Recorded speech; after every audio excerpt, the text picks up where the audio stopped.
Welcome to church, everybody. So glad you've joined us this weekend. All of our locations, hope you're having a great experience so far. We're in week 2 of a series where we're looking at 5 of the stories that Jesus told that have the power to reshape how we view God and view our own lives. And very glad that you're joining us this weekend. If you're new to the journey, wherever you land with spiritual things, this is a place where you can come and experience what God has for you, and this is a place where we help people find Jesus and follow him fully. So I'm very glad you're here, and as we jump into week 2 of the series, as I usually do at the beginning of a message, I want to do a quick little poll, all right? So help me out here. How many of us in the room are detail-oriented? The detail-oriented people, all of our locations. Yeah, just show of hands. If you're online, you can participate in this as well. Just detail-oriented. You raised your hand at a very precise angle, So you focus on the little things. Sometimes, if you're honest, you probably get a little too focused on the little things and miss the big things, right? It's okay. We're detail-oriented. How many of us are more big picture? Show of hands, we're more big picture. So you don't sweat the small stuff. You don't even remember the small stuff sometimes, like where you parked or to text back. You know who you are. It's okay. Some of us are big picture people. And then how many of us would say it just depends on the situation? Sometimes we're detail-oriented. Sometimes we're more big picture. That's me. I can be very big picture sometimes, but other times, if I'm honest, I get fixated on insignificant stuff. I just get a little obsessive about things, and I can get too down in the weeds. Have you heard that saying, too down in the weeds? It's a saying we use to describe what happens when someone gets so caught up in something that doesn't matter that they miss what does matter. They're in the weeds. And this is especially tough, this tension, how to manage when to zoom in and when to zoom out, when it comes to how we relate to the people around us, when it comes to doing life with and around other people, and especially for all of us who are taking steps to grow in our faith. So for those of us who have said yes to following Jesus as leader and Lord of our lives, and we're attempting to take steps and to grow in our faith, sometimes we struggle with this. How do we know how to respond when other people aren't living like Jesus says, right? Like, what's our response supposed to be? How do we know when we're supposed to have an opinion about that and express it, and when we're supposed to maybe zoom out and leave some space? So that's what we're going to talk about this second weekend of this series. Last week we saw that Jesus' stories, especially the parables that we're looking at from the book of Matthew in the New Testament of the Bible. So that's where we're hanging out during this series, first book of the New Testament. And one chapter in particular, Matthew 13, where there are these parables, these stories that Jesus tells. And sometimes, as we saw last weekend, they can seem confusing at first. Not necessarily what Jesus says, but why he's saying it to us. And that could certainly be the case with this particular story about the wheat and the weeds. Here's what Matthew writes. Here is another story Jesus told. The kingdom of heaven, the rule and reign of God, he says, is like a farmer who planted good seed in his field. But that night, as the workers slept, his enemy came and planted weeds among the wheat, then slipped away. When the crop began to grow and produce grain, the weeds also grew. The farmer's workers went to him and said, "Sir, the field where you planted that good seed is full of weeds. Where did they come from?" "An enemy has done this," the farmer exclaimed. "Should we pull out the weeds then?" they asked. "No," he replied, "you'll uproot the wheat if you do. Let both grow together until the harvest.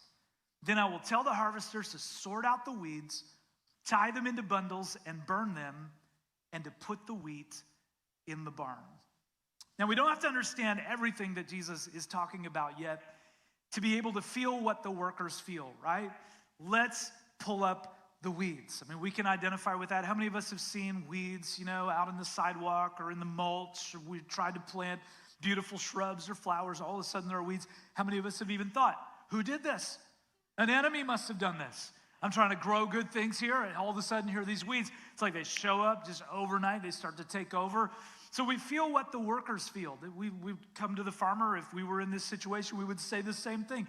Let's pull up the weeds, man. Let's get the field back to what it's supposed to be. Perfect, pure, pristine, ideal. Let's get rid of these weeds. And if You're like me, you probably felt that way in your life. I have had some weeds in my life that I would really like it if God would just let me pull them up. Help me pull them up. I've had anxieties that I've struggled with, and I thought, God, this doesn't belong in my life. Can I just get rid of it? Just pull it up. Struggles in my family that I didn't go looking for, wondering, are we ever going to get to the other side of this, God? This can't be right. This doesn't belong. Stuff in my life that I don't understand and don't want to deal with anymore. Any of us have anything like that? And then let me go one layer deeper. It's not just stuff. Sometimes I have people that I don't understand and don't want to deal with. Anybody else? Anybody else? And I'm just like, you know what? Let's pull them up, God. Let's just pull them up. What do you say, God? We don't need these people anymore, God. Let's pull them up. How many of us just honestly have ever felt that way? And yet the farmer says something so interesting when his workers come to him and ask him, very logically, hey, can we just pull up these weeds? The farmer says, no, you can't do that because you'll uproot the wheat if you do. What if some of what's in your life and who's in your life right now has to stay there longer than you'd like? Because if it or they got pulled up right now, it would interrupt what God is working to do in you. What if? Just like last weekend, Jesus tells this story, weeds. It's confusing, not what he's saying necessarily, but why he's saying it. And then he moves on. For the crowd, the story ends. That's all they hear about, the wheat and the weeds. But just like last weekend, then leaving the crowds outside, Jesus went into the house, and his disciples said, please explain to us the story of the weeds in the field. We think there's something more going on here, God. We want to know. We're leaning in, Jesus. We want to hear what's really happening in this story. Jesus' disciples want more. They're really listening. They're leaning into their faith in Jesus. So I have a question for you this weekend. Wherever you land with spiritual things, here's the question. Are you a disciple of Jesus? Are you a disciple of Jesus? Not like one of the original 12. You're not. Neither am I, just to be clear. I like one of the guys, like Matthew is one of the original 12 disciples. The guy who writes this, the disciples who come to Jesus in this moment that Matthew describes, they're part of the original 12 that he called. That's not what I'm asking. I'm asking, are you a modern day disciple of Jesus? You say, well, how would I know that? It's actually simpler than we make it. A disciple is just someone who follows someone else very closely, listens to what they say, and patterns their life more and more after that person. So let me ask you again, are you one? And some of us would right away say, no, I'm not at all. I'm not really sure what I believe about Jesus. I'm kind of skeptical. Maybe I'm curious. I'm trying to figure it out, but I'm not there yet. And if that's you, thanks for being honest, and that's okay. Keep coming back. Maybe the moment will come in your life where you face that decision and you decide by God's grace that you want to be a disciple of Jesus. You want to begin following Jesus, but maybe you're not there yet. But others of us might feel a little conflicted. We might feel a little uneasy with the question. So let me be clear. I'm not asking, are you doing a good or bad job of being a disciple today? Okay, I don't know what the drive here was like for you. So I'm not asking, are you a good disciple or a bad disciple? I'm just asking, ultimately, are you one? And I'm asking that of myself. Mark, are you a disciple of Jesus? Are you following Jesus? Put it this way, when Jesus says something that we don't necessarily like or understand, do we explain it away or do we lean in and ask him to explain it more? That's the difference between someone who is a disciple and someone who is not yet a disciple. And with someone who's not yet a disciple, by the way, you may not be a disciple of Jesus, but you might be a fan. You might be like, I think Jesus is awesome. I love 63% of what he says. That might be your perspective. That's okay. Just own it. I'm not yet a disciple. But for all of us who are disciples of Jesus, when Jesus says something we don't like or understand, our posture is to lean in and say, Jesus, would you tell me more about that? I don't necessarily think I like it. It's messing with me. It's rubbing me the wrong way, but I really want to understand more because I have decided to pattern my life after you, to embrace your way of life in this world. So Jesus leaves the crowds outside, but for the people who want to learn more, for the disciples, he explains the story. I want to be very clear about this. If you would say, I'm not yet a disciple of Jesus, totally understand that. Glad you're here. Keep coming back. You just need to know that everything we're about to talk about, where Jesus explains the story, is aimed at disciples. So if you're not one yet, you can certainly listen in. I would recommend actually take what we're about to talk about, take it to school or work this week, find somebody you know who is a Christian, and ask them why they're not doing this. I just think that's fun. They just go, hey, I went to church this week, and I heard some things that I'm pretty sure you're not doing. I know why I'm not doing it. I'm not a Christian, but I think you said you were. I just think that's a fascinating conversation, okay? So for all, just being serious. Okay, so for all of us who are disciples of Jesus, he leaves the crowd outside. He goes into the house, and the disciples say, we want to learn more. Jesus says, okay, if you're leaning in, then let me explain the story. The Son of Man, which is the way Jesus often describes himself. He's the Son of God. He's God. He's divine. And yet he's also the Son of Man. He's human like us. And he says, I'm the farmer in the story. And I plant good seed. The field is the world, and the good seed represents the people of the kingdom. It represents the people who have come under the rule and reign of God. They're embracing my way of life in this world. So I shared last weekend that I am not good at growing plants. I have the thumb of death, okay? I'm not good at growing things. Plants cringe when they see me coming. I don't know why it is. I've tried. I just cannot grow things. But somehow my daughter has the gift. I don't know how it happened. She's the opposite of me. And so our home is actually full of amazing plants. I have nothing to do with them. Our daughter has cultivated, grown all of them. It's one of the reasons we have not let her move out yet, because we're afraid she'll take the plants with her. We like the plants. But we have a fiddle-leaf fig. Some of you know what a fiddle-leaf fig is? I did not know until my daughter explained. It's the name of a plant, by the way, a fiddle-leaf fig. It doesn't look like a fiddle, doesn't have any figs, but it's a fiddle-leaf fig. We have a monstera. We have a monstera plant in our house. We have a mother-in-law's tongue, which my mother-in-law is often very suspicious of.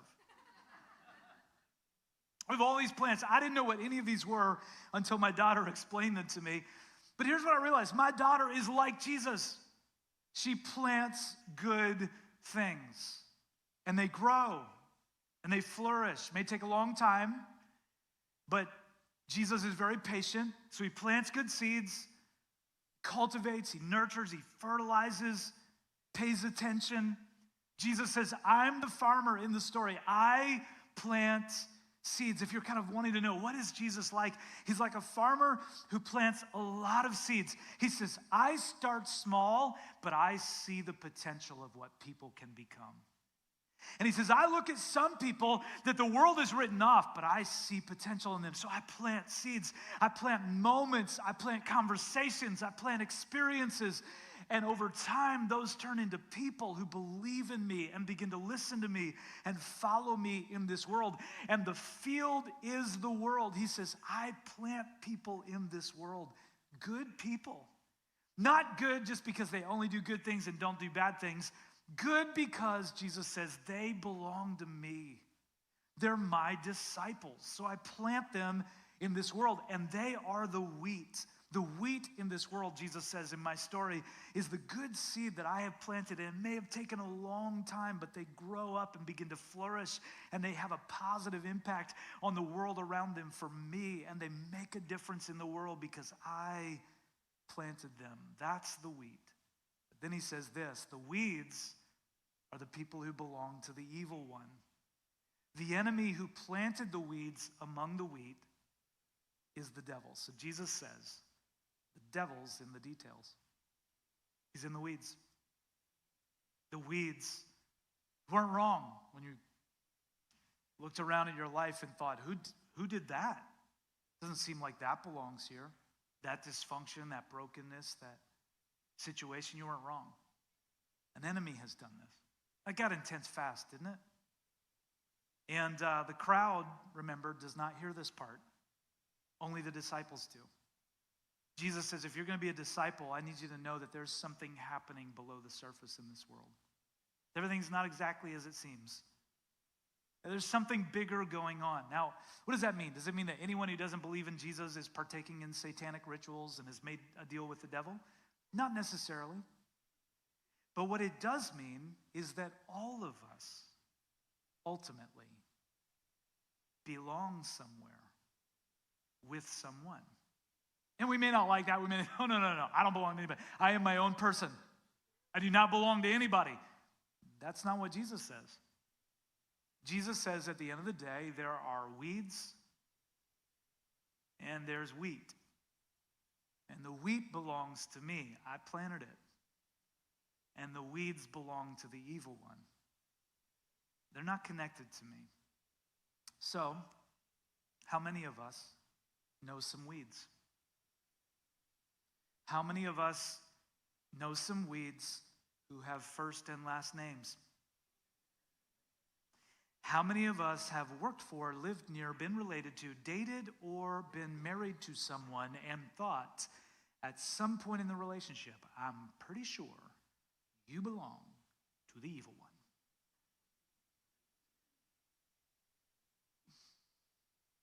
Tougher question.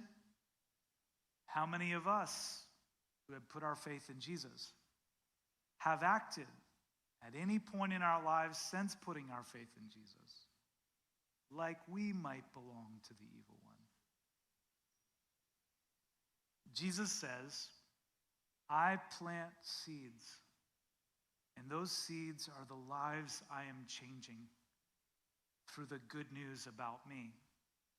But the devil plants weeds, and those weeds are people he's manipulating. They may not even be aware of it, but he's manipulating their emotions and decisions and priorities and worldview through bad news that is not about me. And Jesus knew that some of us would hear that. And just like the workers in the story, we would go, we got a solution. Let's pull up the weeds. I mean, it's very clear, Jesus. They belong to the evil one. Let's pull them up. Let's deal with these bad boys. Let's get this situation taken care of. Let's get this field back to what you intended it to be. Pure, pristine. I mean, let's call it out. Let's call out the weeds, Jesus. We can do this. Like, that's a weed. They're a weed. Neighbor 2 doors down, weed, for sure a weed. Didn't say they were growing weed. I said they're a weed. Different situation. Stay with me, church.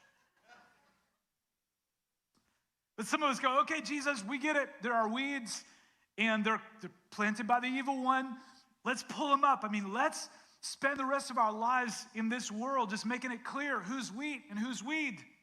Let's just make sure very, very clear. It's just, that's wheat, that's a weed. And Jesus says, no, can't do that, because you will uproot the wheat at the same time. Apparently, God is not calling us to be weed whackers.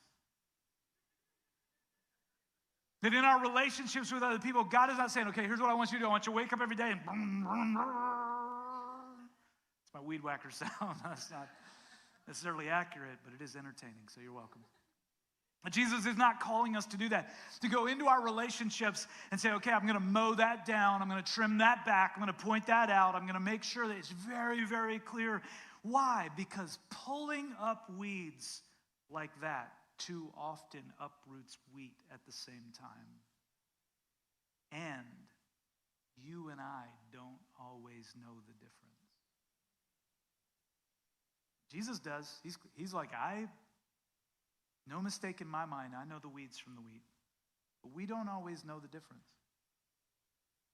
In fact, if you've read the New Testament of the Bible, this used to mess with me years ago. I didn't really understand it. But there is a place in the Gospels where Jesus says, if you are not for me, you are against me. And then there is another place in the Gospels where Jesus' disciples come to him and they're like, hey, we got some people over here. I don't know, they're trying to like do miracles and stuff, but they're not connected to us. What should we do? And Jesus says, if you are not against me, you are for me. Hold on. I mean, I only got a C+ in English, but that doesn't seem to add up, right? This idea of if you're not for me, you're against me, and yet Jesus on another occasion can say, if you're not against me, you're for me. What does that mean? It means that Jesus is not measuring perfection. He is measuring direction. So Jesus says, and he said this, you can read in his teachings, he met people like this. He says, there are people who on the outside appear to be for me. They go through all of the religious rituals and they act very holy on the outside, but on the inside, they're rotten. They are not for me, so they are actually against me. But then he says, there are other people that if you looked at them, you might write them off because their lives have not yet measured up to my way of life. But I look inside of them and I see that they are moving in my direction, and so I say that they are for me because their heart is leaning into me. And eventually they will look like me. Whereas the people who on the outside made a pretense of looking like me, it will be clear in the end they were not like me. So we don't always know the difference. Now, some of us may be getting a little bit nervous right now, and I get it. We might be thinking, okay, what are you saying? Do you mean we don't have boundaries? We don't speak the truth in love when needed? No, not at all. This just means thinking twice about what and who we think it is our job to pull up. Because we don't always know the difference. How many people have given up on church because the one they went to assumed it was their job to correct every error and call out every issue immediately, and we got pulled up with the weeds? And I know there is a danger on the other side, because some of us hear this and go, I know, you're exactly right. That's the problem. That's why I never say anything about my faith. I just go along with whatever anybody else thinks. That's a different problem.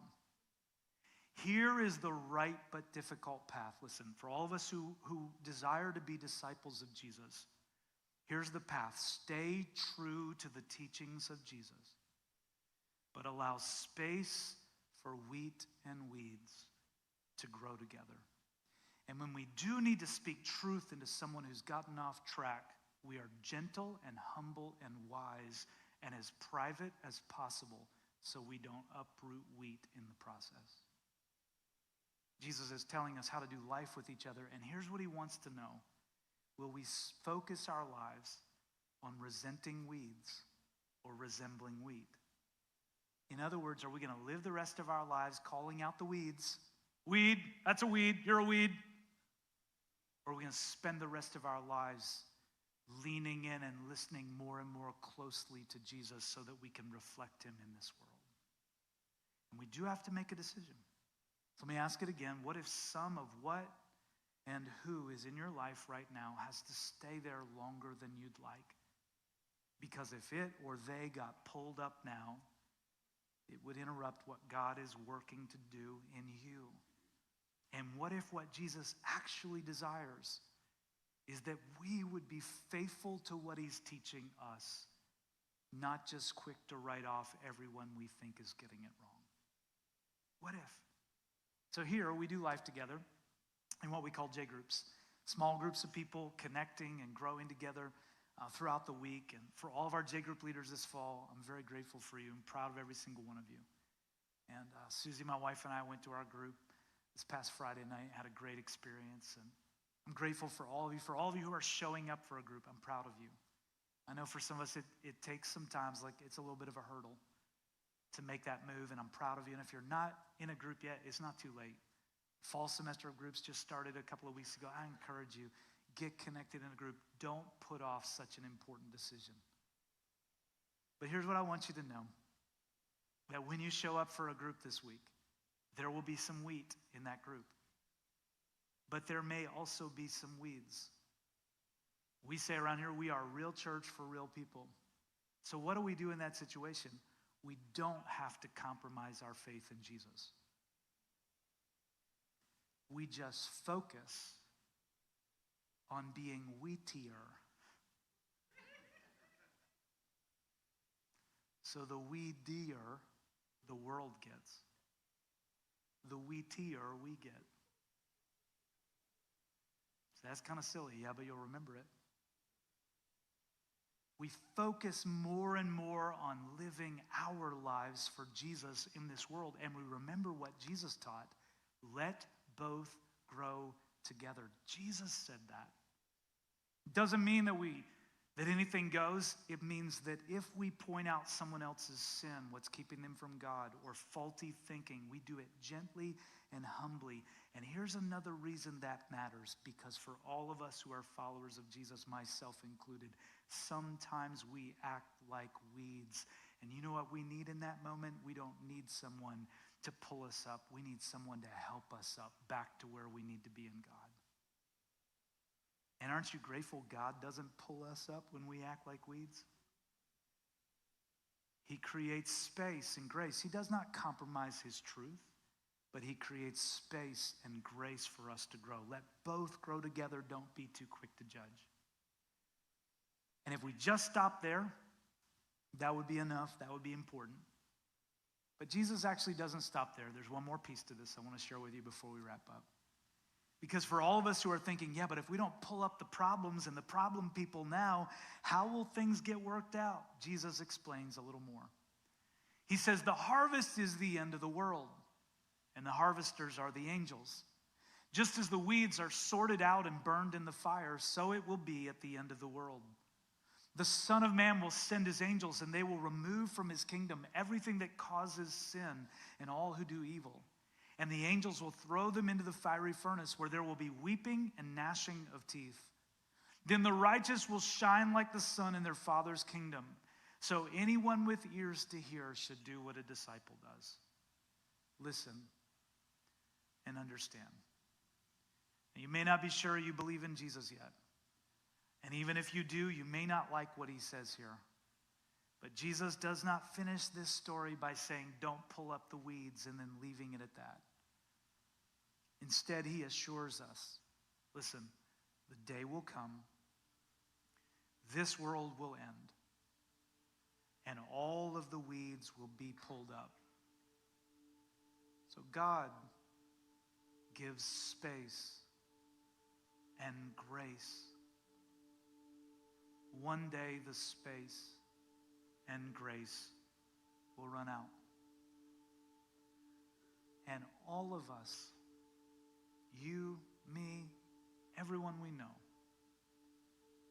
will end up where and with whom we made it clear in this life we really belonged. But now is the time when weeds can still become wheat. You say it doesn't work that way in the plant world. I know, weeds cannot become wheat in the plant world. But it does work that way through the power of Jesus in the human world. This is what Jesus came to do. He came to die and rise again so that weeds could become wheat, to change lives. Listen to me very closely. I know you look at this world and your spirit is troubled because of all the weeds. You're not wrong.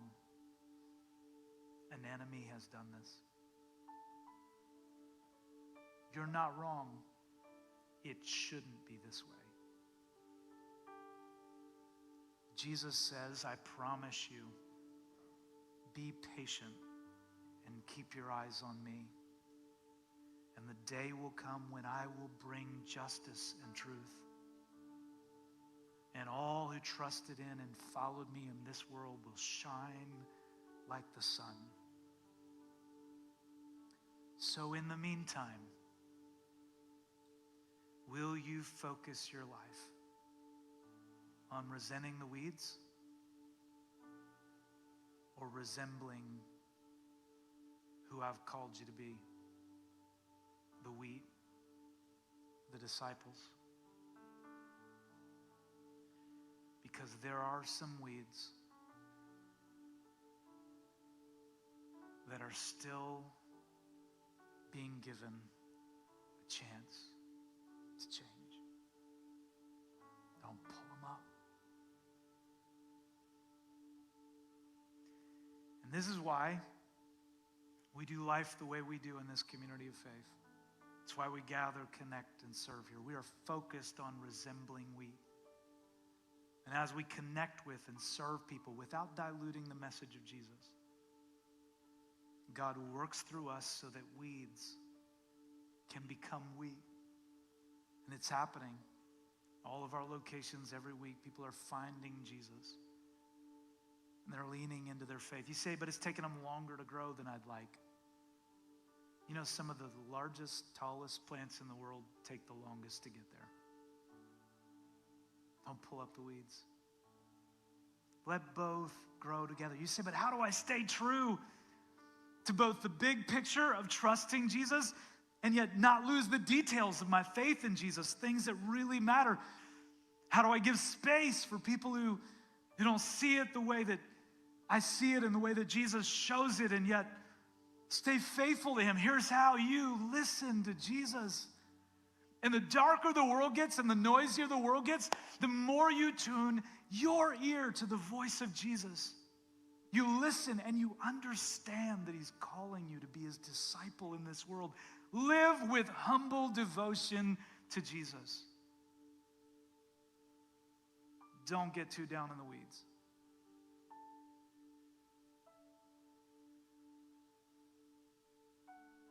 Don't pull away from a broken world and become just another angry weed whacker. Don't throw in the towel on your faith and become just like the weeds. Listen to Jesus. Lean into your faith. Grow. Reflect Jesus in this world. So what does that look like for you? Maybe for some of you, it's to come to Plugged In this weekend and become a part of this community of faith. And if it's not here, find a church that proclaims the good news about Jesus and get plugged in there.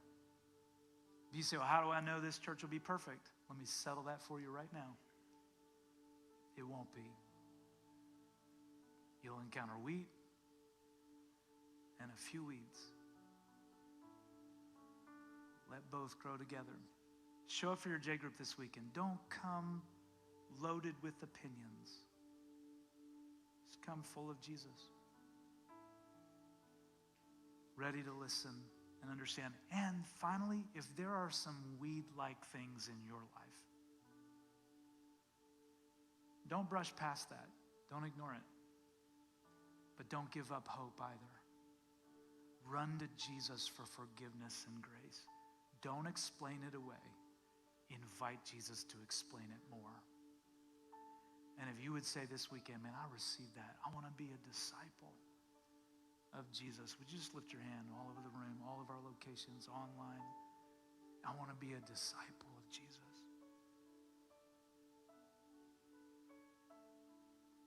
Jesus, we love and honor you. Feels like we're in a holy moment with you right now. Some of us, our hearts have been so heavy. Maybe even looking around at people we're close to and we love, and we see them living their lives in ways that don't honor you. And we've wrestled, and Jesus, you're reassuring us today. First of all, you're saying all the wrong things will one day be made right. And then second, you're saying, don't give up. I can change weeds into wheat. It's not too late. And Jesus, there are others of us that we thought the answer was to just give in to the world around us until there's no difference between us and a broken world. Would you call us back to you today? Restore our hearts. Forgive us. Renew us, we pray. And while you let Jesus speak to your heart for a moment more, what do you do if you're in the room, one of our locations, watching online right now? What do you do if you've realized, I don't belong to Jesus yet, but I want to? You put your faith in him. You can't change your life, but God can change your life. And if God is drawing you to him right now, then let the seed of this moment and this experience become the start of something new in your life. Put your faith in Jesus, who died for you and rose again, and by his power begin following him. And you can make that decision today by God's grace. I'm going to lead us in prayer again. And if that's you, I want everyone just to join me. But if that's you today and you want to begin following Jesus right where you are, whisper out a prayer of faith, something like this: Jesus, today I believe in you, and I'm surrendering my life to you. Give me the power to live for you in this world. I can't do it on my own. I need you. Save me today. And if that's you, while everyone around you stays focused on God, if you would say, I want to be included in that prayer. I'm putting my faith in Jesus. Would you lift your hand, just hold it up high, boldly, putting my faith in Jesus, trusting him with my life. Yeah, all of our locations, hold that hand up high, boldly. If you're online, you can type the word faith in the comments, whatever platform you're on. Make sure you share that with us on the Connect card before you leave today. But Journey, would you help me together? Can we give Jesus all our thanks and praise? Would you do that?